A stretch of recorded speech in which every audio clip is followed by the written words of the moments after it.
Hello. In this video, I'm going to teach you how to write a CV when you've got little or no experience. So maybe you're a graduate or a school leaver and you've never had a proper job before. I'm going to teach you how you can still create an effective CV that's going to get you the interviews you want. If you're new here, don't forget to hit the red subscribe button below because I create lots of CV advice videos like this, and if you're currently job searching, I know you'll find them helpful. In this video, I'm going to cover how to write a CV when you have no experience. So this is a big challenge for a lot of young people, especially when you're applying for jobs and a lot of the adverts are saying that you need experience and you need certain skills. You know, how do you actually go about showing people you have these skills when you have no work experience? It is challenging, but it's not impossible. You just need to be a bit creative in where you pull the skills out from and how you show them to people. So throughout this guide, what I'm going to cover is, what is a CV, first of all? So, what is it and what's its purpose, more importantly? And then who reads your CV? So it's important that you understand who's reading your CV when you apply for jobs so that you can sort of tailor it to their needs. CV format and structure. So before you start putting any content into the CV, it's important that it looks good and it's also easy for people to read. And that's all down to format and structure.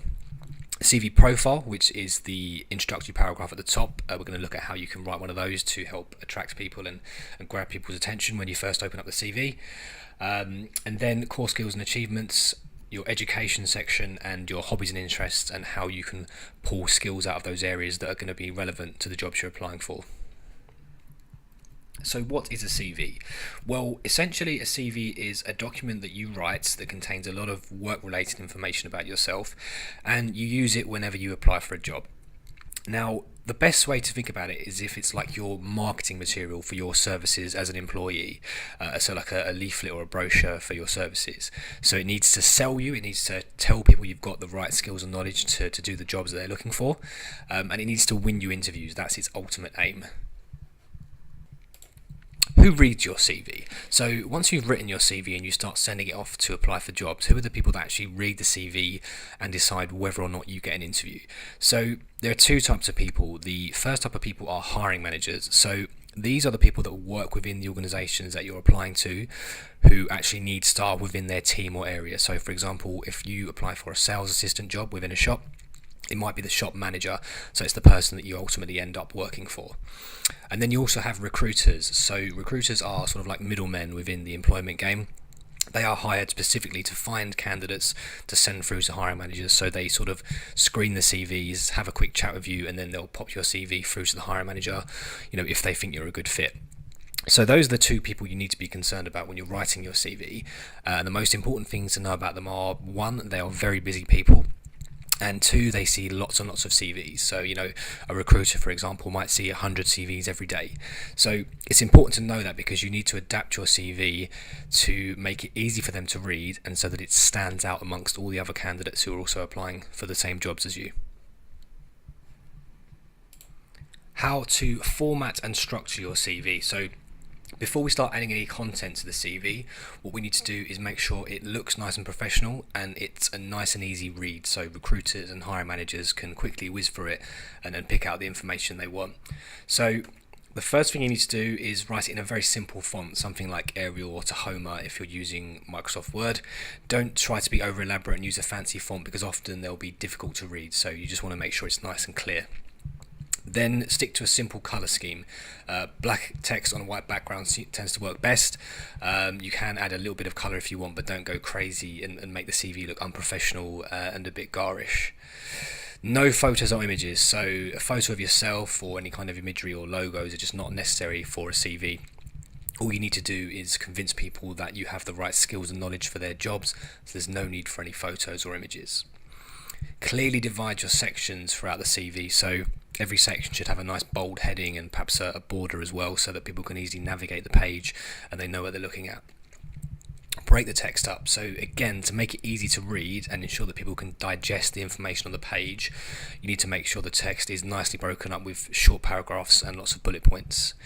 And lastly, keep it to one page. Now, this shouldn't be difficult if you have no experience, but the reason behind this is really because busy recruiters and hiring managers don't have time to read 3, 4, 5 page long CVs. So keep it nice and concise so they can read it quickly. Now, I should just quickly mention that if you want to see this CV template in a bit more detail, head over to this page here on the Standout CV website. It has a lot more detail around this CV, and it also has on the site we have a school leaver CV example, we have a graduate CV example, and CV examples from lots of different industries that you might find helpful. So once you've got a nice professional looking and easy to read format for the CV, you then need to structure it in a way that is logical for readers so that they're getting the right information in the right order. So start off with your name and contact details at the very top of the CV. The reason they're at the top is because you don't want recruiters to miss your contact details. There's no point having a really good CV and hiding your telephone number down the bottom. So make them nice and clear at the top. Just include your location, your telephone number, and your email address, because that's all you need. You don't need to include things like date of birth and full address, because they're not needed at this stage of the application and they'll just waste space. Then add a personal profile. So this is an introductory paragraph that just summarizes your offerings, tells people a little bit about your skills and background and what you can bring to the role. Its idea is to kind of attract people, hook their attention, and get them to dedicate some more time to reading the rest of your CV. Then add a core skills and achievements section. So this is just a bullet pointed section that highlights some of your really important skills for the jobs you're applying for, and some things you've achieved both in and out of school that are going to look impressive and get people's attention. Then you want to list your education, detailing the schools you've been to, the grades you've got, whether it's GCSEs, A levels, or whatever it might be. And then if you don't have much experience, what's really good is to add a really good hobbies and interests section, because there's lots of things probably within your hobbies that you can draw out, lots of skills, lots of achievements, lots of knowledge that are actually going to be relevant, and you can transfer them into the workplace in the future. So let's start by looking at the first proper content of the CV, which is the professional profile.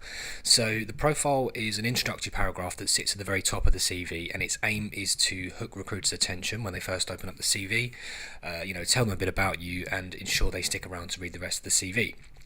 So what you want to do here is just give a nice overview of why you're suitable for the roles they're looking for, in a nice quick few lines, so that they then read the rest of the CV. So the type of content you need to include within the profile are things like your education. So your education is obviously very important as somebody who has no experience, because that's where the bulk of your skills and knowledge are going to come from.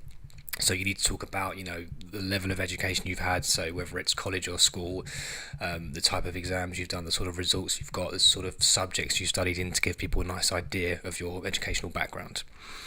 You also need to talk about your objective. So, for example, this CV, this person is trying to get into the finance industry, so they talk a bit about, why they want to get into that industry, and more importantly, why they think they'd be good at it. Relevant skills. So obviously that's another thing that's very important. So this person is talking about their mathematics skills, their numeracy and things like that, because they're going to be important to finance roles. So you need to find out what skills are important to the roles you're applying for, and then try and get some of those skills into the profile. Your soft skills. So soft skills are things that are less tangible, so things like communication, teamwork. So not specific to a particular role, but they're still important in the workplace, so you need to talk about those. You can get those from things you've done in school, things you've done outside of school, hobbies, etc. So if you play sports, that that would mean that you've got a good teamwork background. Achievements. So anything you've achieved particularly in school, so whether it's high grades within a particular subject or it's being part of a club, anything that, especially if it's relevant to the roles you're applying for, try and get those sorts of things in there. Once you've written your CV profile, you need to add a core skills and achievements section. So what this section is a very simple bullet pointed list of skills that are relevant to the roles you're applying for, but also just some sort of generally impressive achievements. So again, this is a very simple section, but the effect it has is, because they're such short, sharp points, it's very, very hard for someone to miss those points when they open up the CV. So just make sure that the most important things get noticed by the recruiters who are reading your CV. So, for example, this person is applying for finance roles, so they've got into the fact that they're good at maths, but they've also got some sort of generally impressive things in there as well. So, their GCSE grades, the fact they're a volunteer, and the fact they won the science award before at school. And those are just going to help people notice those achievements and those skills. Then we come to your education section. So obviously the idea here is to give employers a good idea of your education, so what you've done in school and what you've achieved. So the sort of things you need to include here are the schools or colleges you attended and the dates. and the subjects you studied and the grades you achieved. So, you know, if you did GCSEs or A levels, you know, get them in there and talk about the grades you achieved. And also, you know, you can also add details around modules and projects. So if you're, for example, applying to science-based roles and you did some really in-depth science work, you can talk about that a bit more to show a bit more of your knowledge and expertise in that area. You don't need to do that, but it's, you know, it's just nice to do if you've got a specific area you're going for and you've got more detail you can talk about. And also your extracurricular activities. So employers love to see people who are proactive, who go out there and do things and achieve things. So, you know, if you've been a member of a sports team, or if you've led an after school club or been a prefect or something like that, you know, that just shows employers that you're willing to go the extra mile and makes you look like a better chance of being a good candidate. So the last section you need to include in your CV is your hobbies and interests. So hobbies and interests give you a really good opportunity to talk about some of the skills and knowledge that you've picked up outside of school. So, you know, things that you wouldn't have been able to talk about from, you know, simply your education alone. So some really good things to include are sports pursuits. So, you know, if you play for a team or you play an individual sport, you know, it's a great way of showing how motivated and dedicated you can be. And also there's a whole host of skills that come within that as well. So things like teamwork, communication, and that kind of thing. Then you've got other clubs as well, so perhaps you might be a scout or you take part in a chess club. You know, again, just shows how dedicated you are, and again, there are lots of skills that you can talk about that relate to, you know, things in the workplace. Then you've got volunteering. So if you perhaps volunteer for a charity or something like that, you know, it shows you're a good character and you're motivated, you get out there and do things. But it also, there's a whole host of skills again that come with volunteering. So, you know, dealing with the public, perhaps dealing with transactions, you know, again, all things that can be closely related to various jobs. And then you've got work-related hobbies. So this could be something like if you are applying for IT roles and you like to make websites in your spare time, then obviously that's a great way to show you have lots of relevant skills. So just think about your hobbies and interests, things you do outside of school, and how you can tie them into the jobs you're applying for. Now, if you're thinking about writing your CV and you're just thinking to yourself, well, I just don't really have enough to go in there, then, you know, that's very common for inexperienced people. So there are a couple of things that you can do to improve your CV, you know, before you've even got started. So the first thing is to get some volunteer work. Now, obviously nobody likes to work for free, but if you can approach some local businesses or charities or even your old schools or college and, you know, just offer your services for free, most people will jump at the chance to get the extra help. You'll get lots of experience and you'll be able to add it to your, you know, to your CV to show some more skills that you have. The second thing you can do is do a vocational course.